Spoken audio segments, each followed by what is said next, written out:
1982లో ఒడిశా ప్రభుత్వం నిధి ద్వారాన్ని మళ్లీ తెరవాలని ప్రయత్నించింది. మొదటి 2 ద్వారాలైతే అధికారులు చాలా సులభంగా తెరవగలిగారు. కానీ 3వ ద్వారానికి వెళ్లేసరికి వాళ్లకి భయంకరమైన శబ్దాలు వినిపించాయి. పాముల బుసగొడుతున్న శబ్దాలు ఎక్కువగా వినిపించి వాళ్లు భయపడి వెనక్కి తిరిగి వెళ్లిపోయారు. కానీ అది నిజం కాదు. ఎందుకంటే ఆ టైంలో వాళ్ల దగ్గర 3వ తాళం లేదు. తాళం మిస్ అవడం వల్ల ఒక నకిలీ తాళాన్ని తయారు చేయించారు. కానీ విచిత్రమైన విషయమేంటంటే ఆ తాళం కూడా కనిపించకుండా పోయింది. అందుకనే వాళ్లు ద్వారాన్ని తెరవలేకపోయారు. ఇలా మళ్లీ ఒడిశా గవర్నమెంట్ 1985లో కూడా ఆ ద్వారాన్ని తెరవడానికి ప్రయత్నించింది. ఆ ప్రయత్నం కూడా విఫలమైంది. ఈ 3వ ద్వారం తెరవాలనుకున్న ప్రతిసారి ఈ విధంగానే జరుగుతూ వచ్చేది.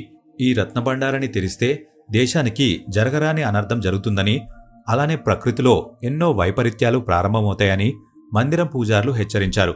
1955లో మందిరం సంక్షేమం కోసం తీసుకొచ్చిన జగన్నాథ మందిరం యాక్ట్లో ప్రతి 3 సంవత్సరాలకి రత్నభండారాన్ని తెరిచి మందిరంలోని సంపదను లెక్కించాలని నిర్ణయించారు.